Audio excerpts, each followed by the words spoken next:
All right, welcome to another episode of the Safeties Off Show. Tyler and Jacob here once again. Great episode. Wouldn't you say? Oh, man, I'm fired up. It was a great episode. We have Nick on from the Hunting Public. He's this year's intern. Just an all-around great dude. He's from East Texas. So kind of local. Kind of local. Kind of a lot of our guy. listeners, a lot of our followers. Yes, and he can relate to, really people in anywhere, but specifically Louisiana, hunting East Texas and whatnot. It was great to pick his brain just to get to hear his side of things. So we'll get to that in a second. But before we do, let's talk about our sponsors. First up, we have Dirty Duck Coffee. Years ago, a passion and a legacy was created over common obsession for the wild pursuit of waterfowl. This evolved into a coffee and apparel brand called Dirty Duck. So I've replaced my coffee that I've been drinking for years now with Dirty Duck. Do it every single morning. It's what I start my day with. It's the easiest ad read of all time because the coffee's awesome and the gear's great too. Check out the hat if you're watching on YouTube at the end of the table. Jacob normally wears his. Didn't bring it. Practice. Wow, forgot it. So check them out and use promo code KCO15 for 15% off your entire purchase. That's Dirty Duck Coffee. Our next sponsor is Dino Climbing Company.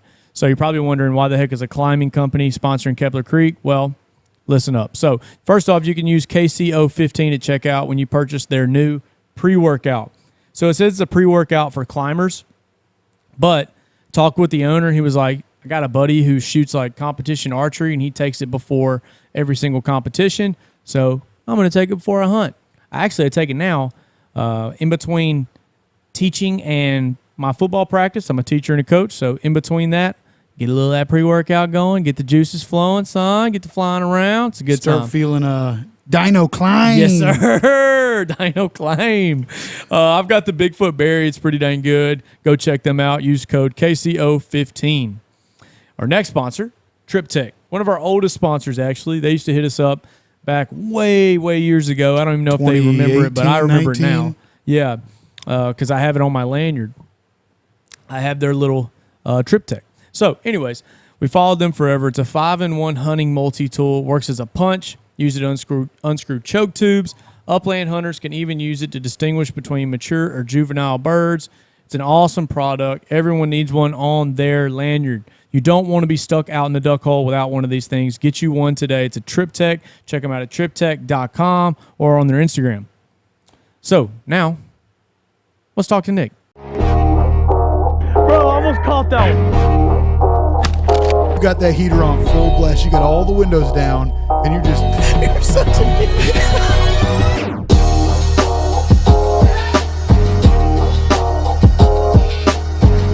Today we have on Nick Andrews from the Hunting Public. He is the new intern. I had like 4 questions. I wanted the first one. I had like 4 first questions, but here's my first one. Here's the official one that I spent actual time thinking about. You wrote it down? No. Are you more excited about the content version, like learning more about content, or are you more excited about, like, these guys are incredible hunters. Like they're basically pro hunters. Are you more excited about that aspect? I'm more excited about the hunting aspect because that's my passion. That's what I love to do, is to hunt, so I'm more excited about the hunting and to learn and experience more stuff because, being from East Texas and, all of my deer hunting right now, deer hunting knowledge, it just comes from hunting Texas. So to be able to be around these guys and, pick their brains and everything that they've done and seen up to this point, that just blows me away. And, I'm going to be hunting all over the country or following them all over the country this year. So, I'm fired up for that, but I'm also equally as fired up to learn more about editing and how to film and do stuff like that. So it's, 6 one way, half a dozen the other, but I definitely have to say I'm more excited about the hunting aspect of it. Yeah, because the hunting aspect is like they're incredible. They really are. They're very knowledgeable. I don't listen to all the content because they're so good at it. They push out tons of content, YouTube, podcasts, everything. So like while I was setting all this stuff up, I was listening to the latest podcast. I got, 10, 15 minutes in it, but they're very knowledgeable on that aspect. And I'm kind of like you, whereas I've only hunted whitetail in my home state, mainly because it's so freaking expensive everywhere else. If you go out of state, you can hunt ducks wherever. Yeah. Like I've hunted ducks in every surrounding state and up north, whatever. But When you hunted in Texas, did you hunt public or were you a lease guy or family land or whatever? Lease guy. I grew up hunting leases. I've hunted Central Texas my entire life.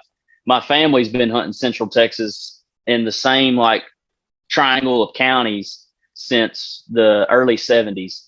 So I grew up hunting in San Saba and Llano County, just hour and some change north of Austin. And we've been on the same lease that we're on right now. This will be our 19th deer season there. Goodness And gracious. so I'm 27.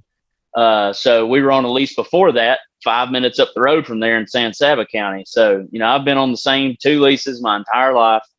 Deer hunting, all my deer hunting knowledge is there. I've deer hunted private in East Texas a bit, but all my deer hunting I usually dedicate to being out there. That's where all my efforts go.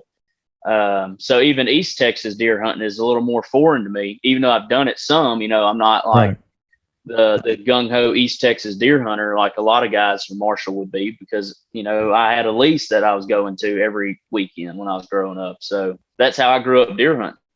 So you talk about the differences between them. Is it, I don't know. East Texas to me is basically Northwest Louisiana. Like it all kind of looks the same. It's kind of pine trees, It's exactly like Yeah. It's exactly like Northwest Louisiana. As soon as you cross the state line, nothing changes but the name of the place you're at. So Right. So, but Central it looks Louisiana, exactly the same. right, or Central Texas, excuse me. Like I was kind of looking at some of your Instagram posts and stuff. Your turkey, it looks more like you had a picture of a turkey, you and somebody on a tailgate, and in the background, it looks a whole lot more open. Is it more open where you can actually glass turkeys or glass deer, or is it more like here where it's wooded everywhere? It's definitely more open because you don't have the pine trees. So you take the pine tree aspect out of it that you have in East Texas and Northwest Louisiana.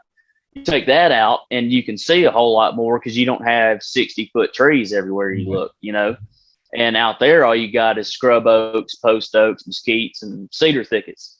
So, it's definitely more open, but it does get thick. So there's places you can glass, like on my lease.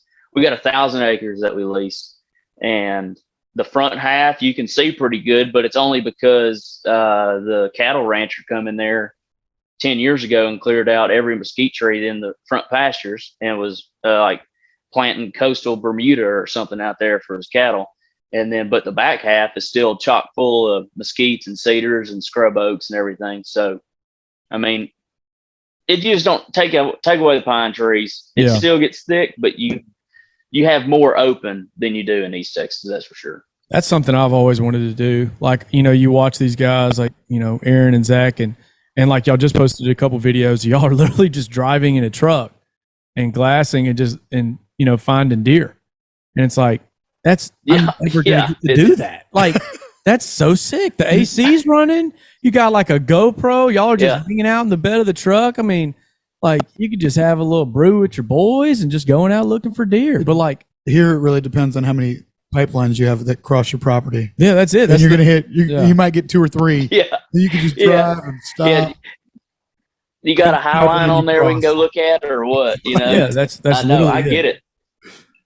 I get it. Yeah. And out here, I was telling them, as soon as I got here, I was telling them, I was like, this is so foreign to me to be able to just drive around and see this. Like in East Texas, you can drive and see deer, but you can't drive and see deer like you do here. Right. It's kind of like Central Texas. You can drive and see a pile of deer out there, but the caliber of deer you're seeing when you're driving around up here is just absurd. And the amount of deer and turkeys everywhere, it's like, I'm just a little kid at a candy store right now. Every time we drive around, I'm like, well, there's a longbeard right there. And like, oh yeah, we'll see another one up here in another couple hundred yards if you look hard enough. So just keep looking. So without telling me the awesome. Exact spot, like where are you guys located? Without telling me a town or anything, or they're southeast Iowa. Okay. Yeah. See, that kind of stuff pisses me off so much.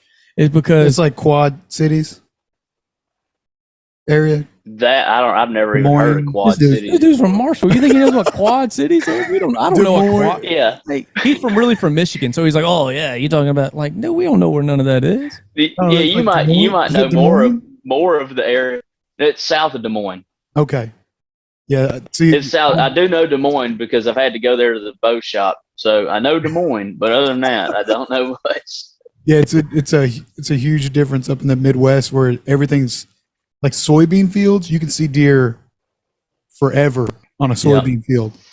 Cornfield, no. Yeah. But which they usually, I think they do like 2 years of one thing, then they rotate it and stuff. So See, that's what me and Jacob have talked about on here before. Is that I don't know if it's Louisiana biologists that just suck, which I got to kind of tread lightly because my uncle's the captain game warden of Northwest Louisiana.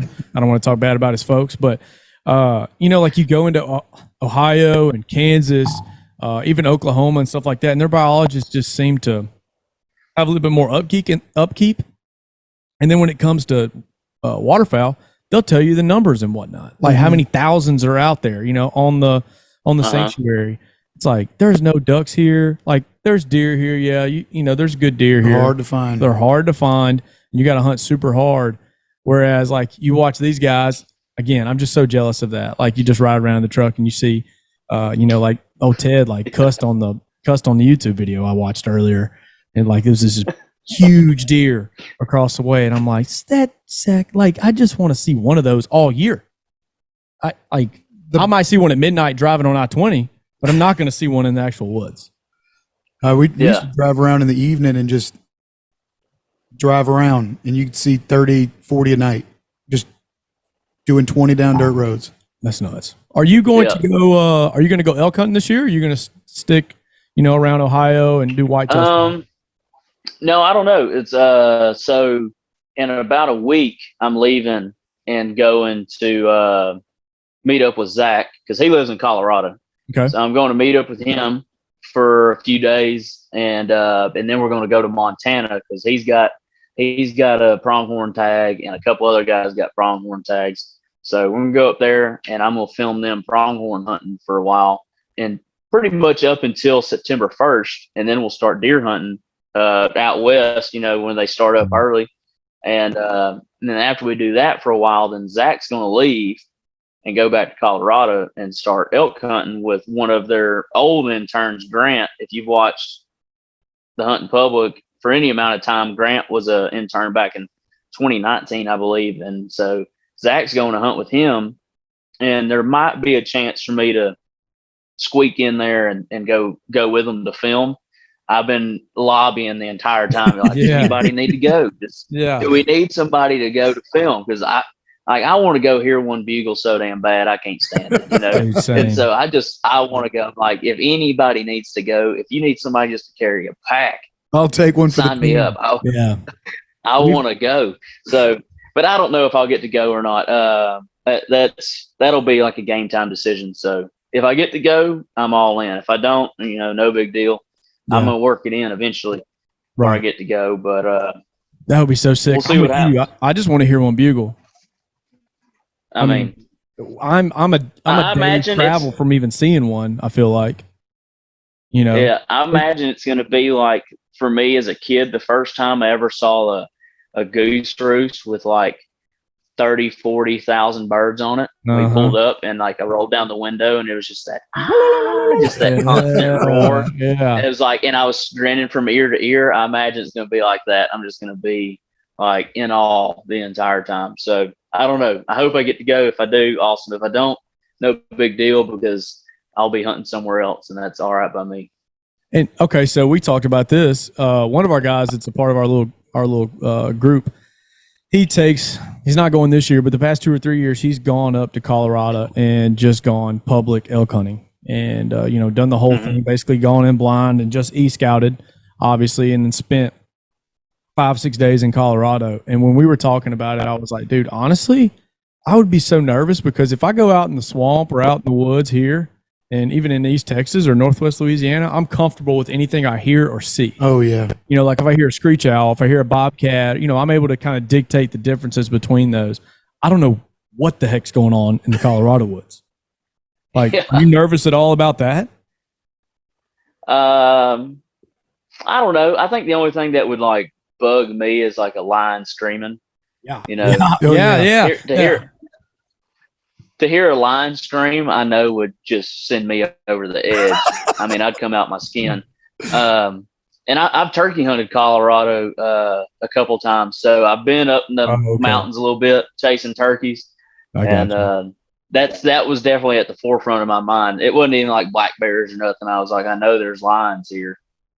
How many, I don't know, but one is enough for me to be worried about. So I was on my pins and needles, but well, I feel like I could outrun a bear. That would be it. I feel like I could outrun a bear. I don't know. Maybe you're Really, definitely. I'm a little out of shape, but once upon a time, I was, You don't have to outrun the bear. I just got to outrun you. That's right. I got 100% outrun this dude. No. Yeah. 100% Okay. Can you outrun a bear if you're by yourself? Can you outrun a bear? Yeah. Okay. Maybe that's maybe not. I don't know. You definitely can't outrun a mountain lion. No. See, that's why I'm scared of them, because I won't even know they're there. At least bears are kind of like, they're more interested in what's in your pack. Like they want to go in your camp and eat all your food, do all that stuff. They're not really interested in you. Mountain lion's pissed. So my 4-year-old's number one hunt right now is he wants to go mountain lion hunting. Oh my God. It's like he watches way too much Mountain Man, way too much. When he goes to his grandpa's house, that's all they do is sit there and watch it. He tells me all the characters and all this. And every time it's at me and him playtime, it's, can we play Mountain Man? I want to hunt mountain lions. I'm like, buddy, I don't know if you're ready for that. Yeah, I don't know. All right, let me ask you this. I'm gonna figure out. He might just be stronger than all of us. He might be. He's almost as big as me. Yeah, he's a big boy. He's a big kid. Let me ask you this. We're talking about mountain lions and stuff. You're an East Texas kind of guy, you believe that there's panthers over here? Oh, yeah. Really? Yeah. I've never seen one myself, so I can say that. I mean, I've never seen one. I've seen some pictures. Now, a picture can be, misleading or whatever, but, I've had people say, I got this picture and it always seems to be on a pipeline. Everything's on a pipeline in Texas. So it's always on a pipeline. There's but I have seen a couple pictures that put me on like, okay. And it's the black ones, but I mean, I don't know. It's kind of like Bigfoot. Are they there? Are they not? I think we're more apt to see a black panther in East Texas than a Bigfoot. That's just me. Yeah. But I had so my granddaddy told me one time, and he's 96, so this was a minute ago. This was back in the 60s, I believe. He was hunting in East Texas, and he's squirrel hunting, and he heard a lion scream. And he said he got in his truck and went back home. So there was that, and I was like, oh, all right. And then I was hunting with my brother-in-law. We were duck hunting up on the Sulphur River one time back 4 or 5 years ago. And water was up real high, and we were close to a bank, but still far enough off. We were in some flooded timber, kind of like it. Something would have had to been jumping tree to tree to get to where we were at. But I mean, we were sleeping in the hole pretty much. Yeah. And it was like 2:00 in the morning. I was just sitting on the nose of the boat. We were just talking, and we heard a scream, sounded like a woman. Ain't no houses out there. Where would a woman be screaming from? And they said a lion sounds like a woman screaming. And I was like, that had to be a lion. Or, I've heard that like bobcats can make a scream kind of the same. So maybe it was a bobcat. Something was out there screaming. I didn't know what it was, and it gave me goosebumps. So I think did y'all stay out there? Oh yeah, we stayed out there, and we didn't kill nothing that morning. I think we killed like 4 gray ducks and had about 500 of them flare off of us that morning because they did the gray duck thing. It was cloudy, and they just, how it goes. And they saw that panther hanging out. Yeah, they saw that panther. Like, no, panther's. It was sitting up in the tree above us, and we didn't know it. Yeah. No, see, I think they're there. I want to believe it because it's fun, and it's just kind of cool to talk about. Like, it's a good campfire. It's like you sit around the deer camp, you talk about stuff. Like, you like to talk about there's panthers or not. I have the one story where I was hunting like across in between 2 lanes, like, across them right in the middle in a box stand, and bobcat's in one lane. He runs in the woods, and all of a sudden you just hear like something like getting after it. Like, sounds like something fighting. And then I look in the lane across from me, and something is running like a cat, and it's black, it's got a long tail, and it is just kicking, like not running like a dog, like running like a cat. I was in high school, and with my uncle being a game warden, he does not think there are panthers. He says there's never been a true panther sighting. It's a Whatever. government conspiracy. Government conspiracy. Yes. Yeah. So, I didn't dare say anything to him about it, but I did tell my papa, I was like, hey, I'm not getting down. Like, you're going to have to drive the truck to this stand. Like, I don't care. I'm 17. I don't care. Like, you're going to have to come and get me. Come get me. Yes. And, right now. And so, I man, don't mean maybe. Yeah. Yeah. So I don't know. And like, I've never heard a bobcat scream. Like, I've heard them, they do the little whistling noise, Yeah. And I don't know. I might have just made that up. I don't know. I think I've heard somebody say they scream. I don't. Yeah. They might not. I want to believe you, Nick. I want to believe you because it's way cooler. It's way cooler and way better stories if it's real. It sounds a lot better. It sounds a whole lot better. So we'll say it's real. Yeah, like the and tell caption. somebody debunks us. Yes. And somebody probably will in your comments or something. Somebody will say, y'all are all full of it. And if they do, all right, yeah, you got us. We don't read them anyway. Yeah, we don't read the comments, all three of them. No, what I'm going to do is the title of this could be The Hunting Public Says They're Panthers. No, I'm kidding. I'm not going to do that. But that would be hilarious. People would instant click. Hunting public guys think there's Panthers. Yeah, click bait. Dude. I mean, hook, line, and sinker. Oh, 100%. So let's talk about that. So about y'all's following. Are you at all nervous about the massive following and the massive exposure you're going to get in the hunting community because of the hunting public? No, I wouldn't say I'm nervous about it. I mean, and maybe it's just, I don't know, maybe I didn't think about it enough, going into it. I know how big the following is, but I don't know. I don't know. I'm not nervous about it. I'd say I'm probably more excited just to be a part of it because, they're still growing. They're already huge, but they're still getting bigger. Constantly getting bigger. And so to be able to be a part of that and maybe, aid in that a little bit, put my own little bit of pizzazz on something, just I'm excited, get that first negative comment. That dude that told me I looked like the white Power Ranger dude. I was searching I was like, look, I'm like Google trying to do the like the Google image search. I'm like taking his pictures and like trying to find him in Google to find his name. But I was coming for him. He was very upset. Very upset. We don't get a whole lot of negative comments, and when we do, it's like anti-hunters, which whatever. Like you can, they're a dime a dozen. Yeah, it is what it is. I don't even see it. But that one dude that messed with Jacob said he looked like the white Power Ranger guy off some viral TikTok or something, and I was like, "Who are you?" It really upset him. And he kept going. Yeah, it really upset him. So they say you can't read the comments, so that's true. That was my first lesson. Yeah, don't do it. My boy Joe Rogan says don't believe it. Or don't read it. Excuse me. I don't think I look like that dude. No, you don't. You don't. Man. Thank you. You look Appreciate better than that, man. So how did you get into the content creation part? Like, where'd you get your start with that? Filming and editing and all that. What's that? Like filming and editing and stuff. Oh, so filming. Well, ever since I was a little kid, my dad's always had a video camera in his hand, filming everything: baseball games, football games, every hunt, birthdays, Christmas, everything. He's always had one. So pretty much every hunt that me and my dad are on together, there's some sort of video evidence of it. I mean, he films it all, always. Even now, I'm 27. And, opening day of turkey season, I'll ask him about, hey, where do you want to? Oh, my goodness. Party foul. All right. And we're back. All right. So you were saying that your dad carries around and I've got the shop towels. Your dad carries around a camera everywhere you go, you said. Yeah, he films everything. Like I said, I'm 27 even now. This, past opening day of turkey season, we're hunting together. And so where you want to go? He's like, I don't know. I'm going to hunt with you. I'm going to film you. I'm like, all right, awesome. And that's just what he's going to do. So he did that. And then when I was in like 8th or 9th grade, he got me the same kind of camera he had for Christmas. So I could start filming myself because I was hunting by myself then. And, we were sharing a camera and he was like, you'll have your own. You can film yourself and everything. So anyways, did that. And then when I graduated high school, my mom got me a MacBook because I was getting ready to go off to college.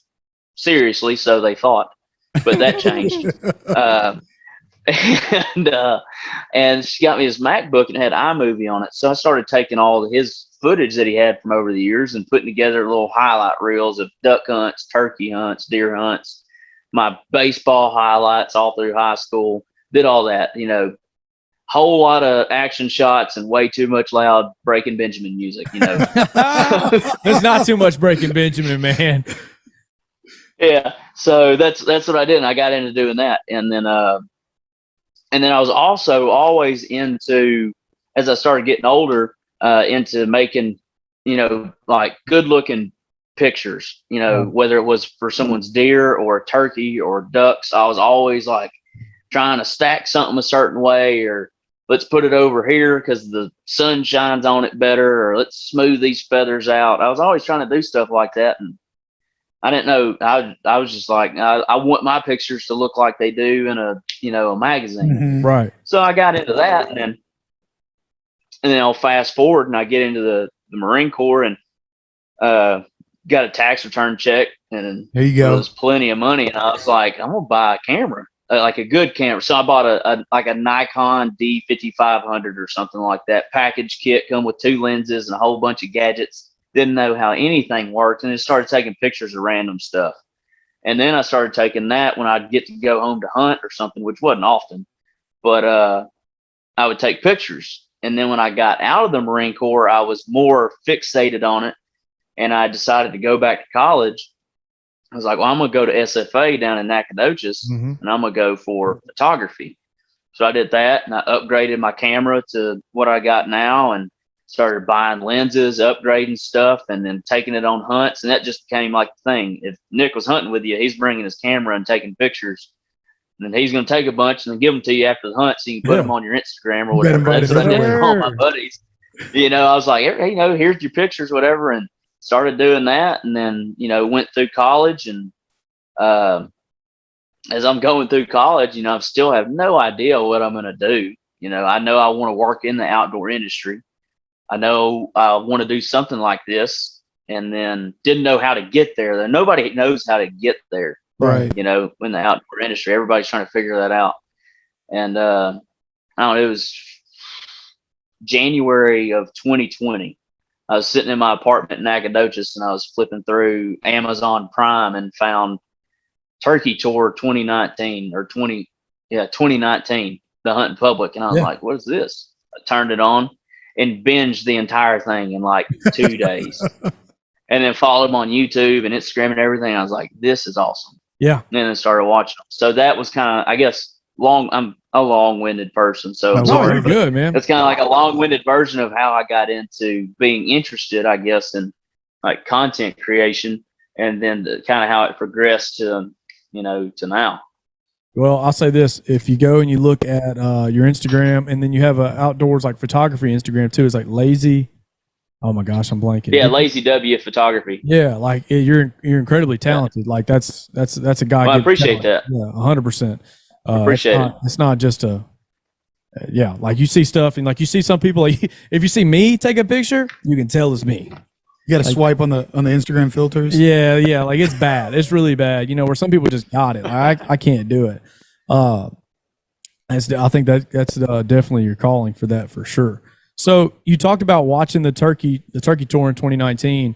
What aspect of the hunting public do you think like lured you in? Because for some people like myself, I love that they're in a hoodie and pants. I love that they're not in like Sitka, which I'm not against Sitka. I have a Sitka backpack. Hand up. I make money. No big deal. Yeah. Got a Sitka backpack. But I grew up having all the Walmart Realtree stuff. And I thought that was just what I needed. That was plenty. And I still think that. So anyway, what drew them, to you? A lot of it was they're personable. Yeah. Which you see on, camera, you're like, man, these guys are showing the everyday in and out, the good and bad. Somebody knocking over their drink in a podcast, somebody missing a turkey, somebody. I mean, just people being people. They're human, just like you and me. Everyone's human. They're showing that, and it's, I loved that. And then also, that going into that spring of 2020, which then COVID and all that happened, but going into that spring, there's a hunting public, so meaning the general public, but they also hunt public ground. They started opening my eyes to opportunities everywhere. Oh, a chance for me to extend my turkey season, to make it last more than just the 6 weeks that the state of Texas gives me. Right. And then just hunting only my deer lease. And that's what I was like, hook, line, and sinker. I'm in. You got me. If I can make spring last longer than 6 weeks, I'm in. I don't know what I got to do, but I'm going to do it. Heard that. And then I also, found like Dave Owens through them in the Pinhoti project and started seeing him and hunting all these different states. And I was like, I mean, this is it. This is what I want to do that. So, and that's how I got into it. So then I was with them, following through the spring and, just became addicted to watching the show. And then, summer hits and deer season's coming up. So I started watching all the deer hunting and then, same thing, just then my mind's just turning. I'm like, so many opportunities. It opened my eyes to all that. So I grew up in hunting in this little bitty world. Mm-hmm. And then my world got just blown up to this big from, seeing that. So I was like, all right, I'm in. I don't know what it is, but I'm going to do it too. Well, and I'm 30. I just turned 30, so I'm not that old, but he's a little bit older than me. But I'm just going to say we're around the same age. You're 27, I'm 30. We're basically the same age. But so we didn't grow up with Instagram and whatnot. So when we created our little Kepler Creek Outdoors Instagram, I was kind of like you in a sense where I knew there was a people hunting across America. I'm not that naive to think that there was a bunch of hunters, but I didn't know like the opportunity. Like it's finally, I'm 30 years old and I'm going to go deer hunting on public land for the first time this year as a 30-year-old dude. And that's the goal, is to kill or to film my other, one of our buddies, Travis, killing a deer on public land, like all part of the challenge.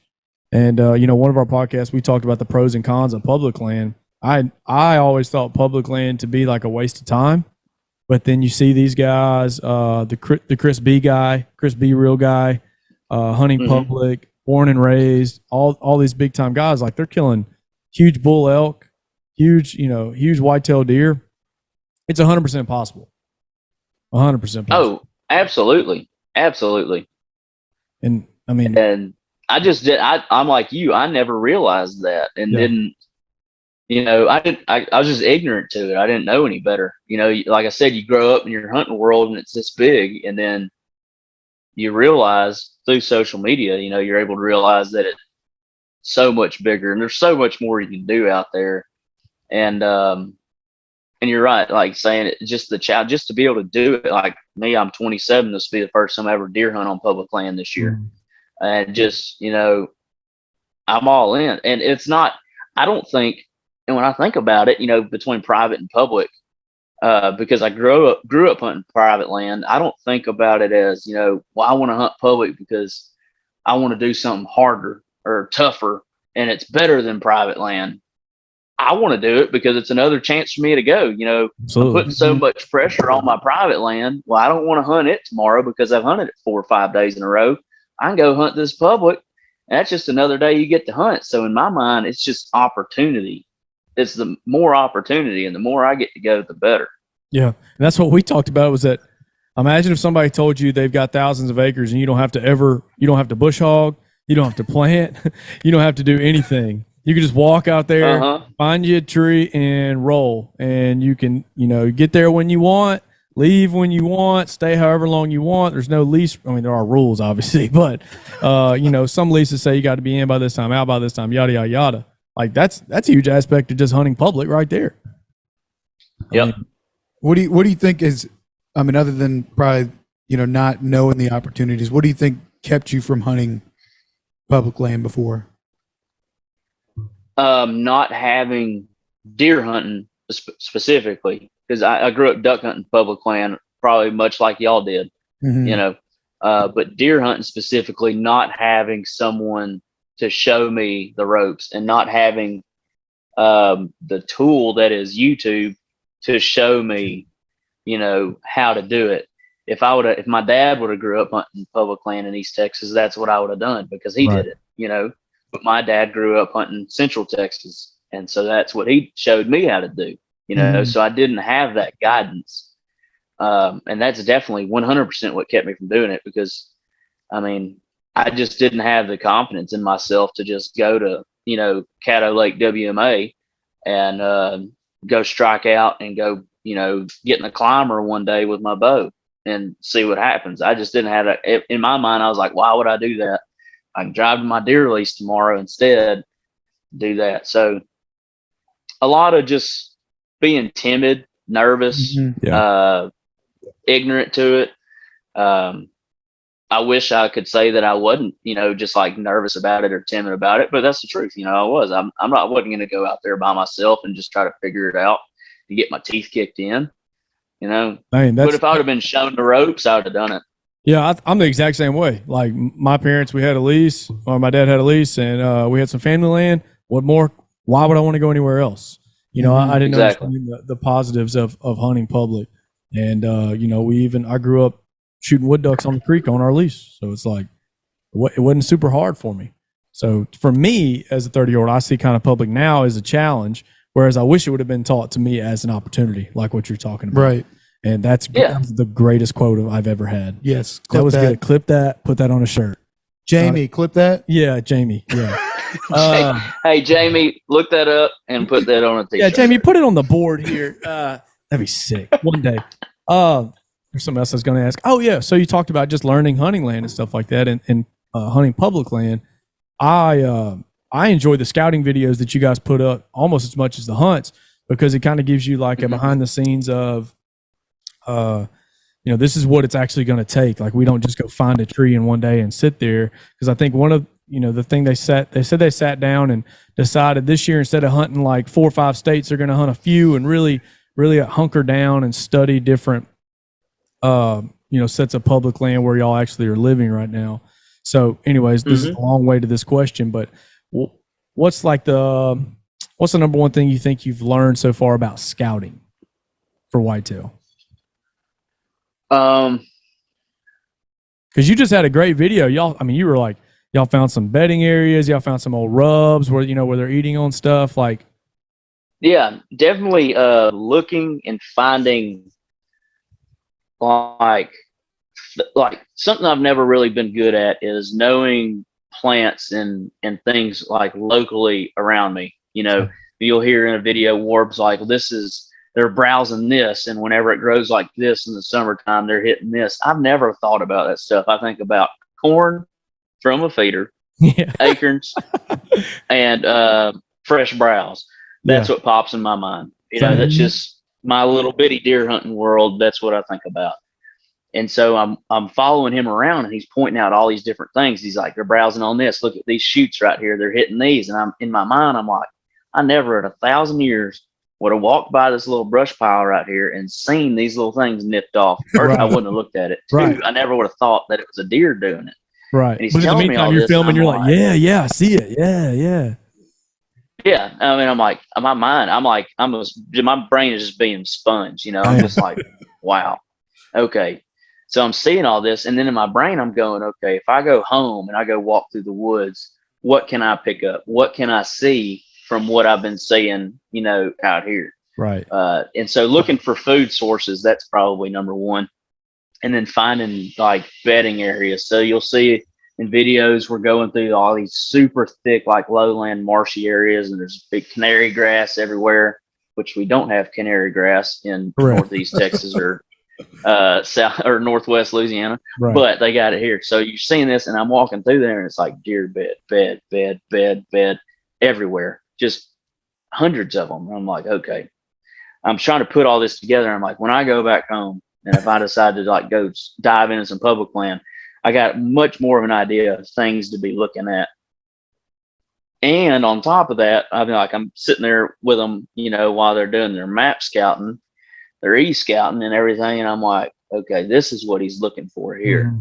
Now I can take that and I can apply it to X woods in East Texas and be like, okay, this is similar geography wise. Maybe it might have, yield kind of the same results. Right. So a lot of that, the scouting part especially, is like I'm soaking all that in, all of it. I mean, it's It blows my mind mind blowing. too. It's all I'm mind blown. If you listen to the last couple podcasts that they put up, I don't even know if it's in it, but I was sitting in on one of them with them, and they're like, Nick, what are you looking for?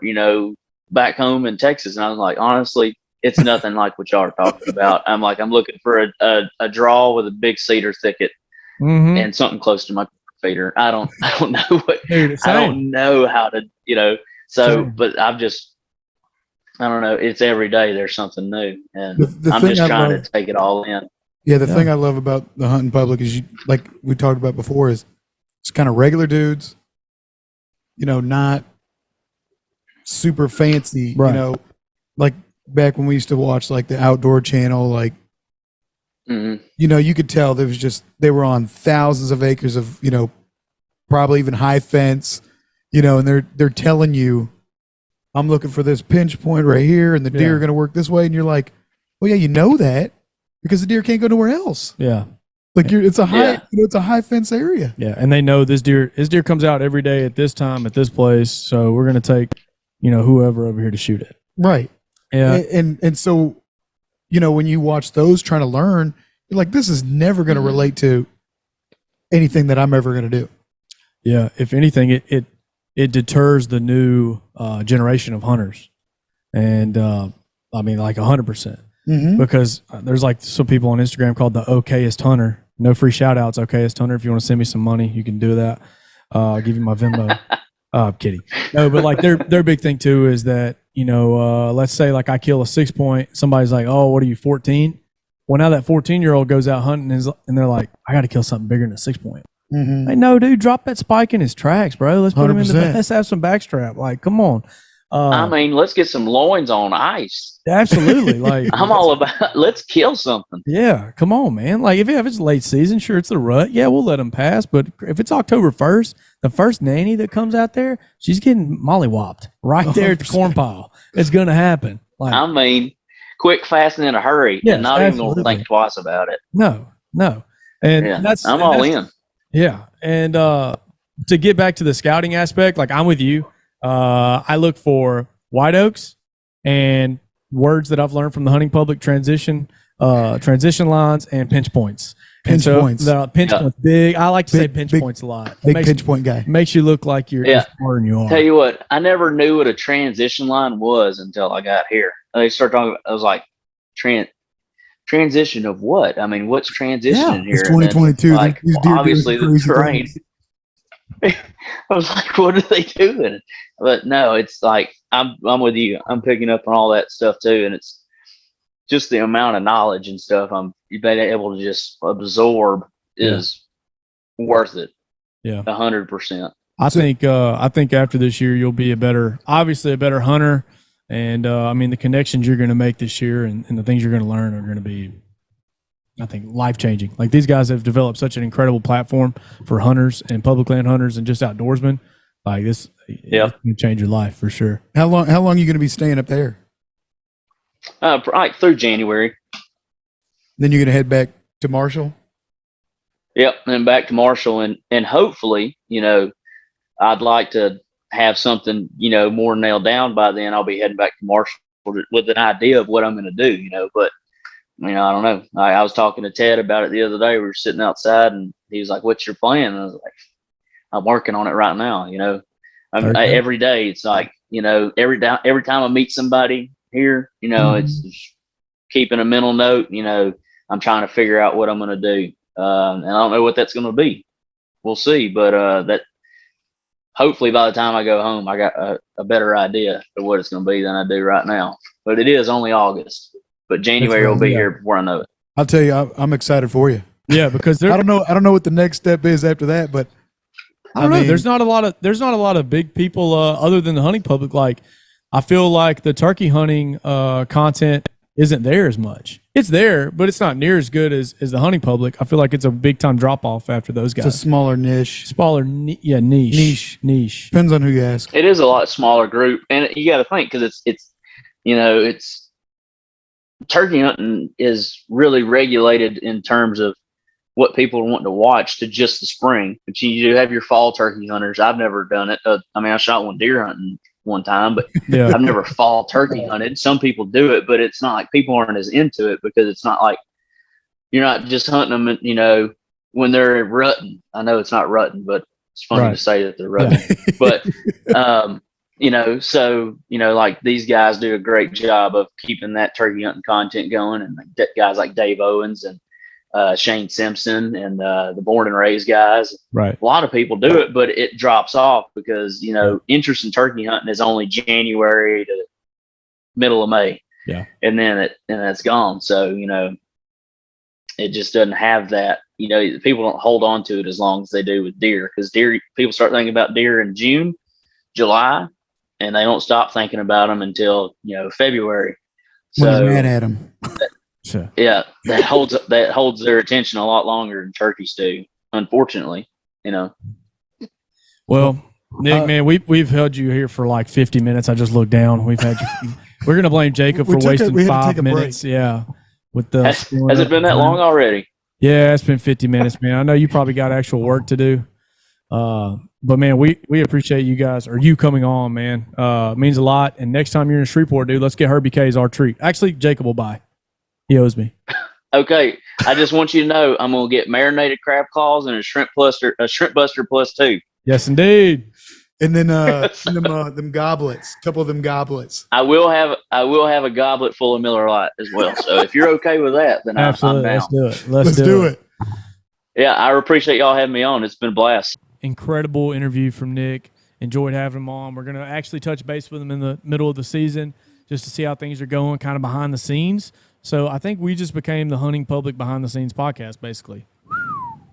Here comes the money. Look, so, yeah. I mean, I don't know if we're going to keep our salutations part in there, but I mean, I'm like I told him, I told Tyler, like, I'm just fired up for him. Jealous. You know, just jealous, you know, that still being pretty young, Yeah. you know, going out and chasing your dreams and trying something new. When you're young, when you have that opportunity, you have that freedom to go, you know, do that. And I think, I mean, if you're young, if you're just graduating college, If you're even thinking about it. like, and you're listening to this or whatever, I mean, not to get all philosophical and like old man, like chase your dreams, but now's the time to do it. When you're, let's say my age, Yeah. you got a wife and a kid, you got bills, you know, You're tied down. you know, debt, you know, you're tied to that vehicle, you're tied to that mortgage, you're tied to all that stuff. I mean, you can't just go out there and make and, you know, take wild chances. So I'm fired up for him. I'm excited to be living vicariously through Just him. following this them season. along. Yeah, you guys need to check out. If you're not already following them, follow the Hunting Public. Just incredible dudes. That is my go-to hunting show. With that Besides being us. said, besides us, yes, absolutely. Besides We watch our us. own stuff. Yeah, we watch our own stuff, and then we watch theirs, Right. as you should too. Next, we have our only segment we ever have, Leaky Waiters. You want me to go first? Or do you want to go first? I'll go first because, Is it a good one? yeah. All right, let's hear it. So we had on this podcast. We had this dude that we were really excited to have on. Yeah, We're in the middle of a great story. yeah, You know, it's a great point, a real clincher yeah. in the We're episode. finally getting to know him. And he's really opening up. And I got a fancy cup from Hook Coolers with a Diet Dr. Pepper from Sonic in there. Yep. And I don't know what I was doing, but I knocked it over. I can't wait to go back and watch the replay. Can't wait to go back and dissect that film with you. It was an all-time Leaky Waiter. It went all over. So I don't know what part will be cut out. This is before I edit it, obviously. I mean, Jacob smokes the cup across the table, and he stopped talking. He started laughing at you. It was great. And I'm just like, oh, goodness. So And if y'all don't know, you know, the setup, it's a pretty basic setup for the podcast, but this is the new Rode Podcaster 2. 2. Roadcaster 2. Roadcaster 2. So It's a very expensive piece of equipment. Yes. That you almost ruined. It's the nicest thing that we have. Yeah, 100%. And it literally ran right next to it and down to this fancy hole we got here to run our For the chords. the one my microphone goes in it. Yeah. And I'll be honest with you, I put it through there because I was like, let's clean this to get a little cord Yeah. management going. It didn't do a whole lot. Well, now I learned during that episode or that interview that I couldn't really lean. I couldn't get into. So yeah, that holds So for here we nothing are. now. But yeah, so my leaky waiter is I ruined one of our better interviews. If not, You didn't ruin it, but I do have to go back and edit it. Sometimes we're one take Timmy's and we don't have to edit it, but I'm gonna have to edit now you're that gonna one. stay up late and do that. Yeah, so that's a part of my leaky waiters. I'm gonna be up till midnight editing this, exporting it, putting it on all our social platforms, and because Jacob spilled his drink. No, my leaky waiter. Jordan said I was told I could say this, so we're gonna tell that story. So I'm gonna tell the abbreviated version of it. The other day was with a friend, and he bought a thing of whiskey, and he put it in the back of my truck. Yo, it was a nice bottle. Nice, very nice bottle of whiskey. And When y'all were coming back from Delta Waterfowl Expo. So we get home. He leaves it in the truck. I see it. I'm like, oh, I'll just take it to him whenever I see him next. So Sunday morning comes. My wife and I are getting ready. We're getting our 4-month-old ready. And we're going to be early for the first time ever to our very Southern Baptist church. That's right. I go to the truck to get my wallet, but I smell a little whiskey. I'm like, what? So I go in the back of my truck, back seat. The whiskey's dumped over inside of a plastic bag. So I just grab the bag and somehow the whiskey splatters up, gets all on my slacks, all on my loafers. You big loafer guy. Big huh? loafer guy. Yeah, big Clark loafer guy. So I run back inside, put on some shorts. First time I've ever worn shorts to church, ever. Other than when I was a child.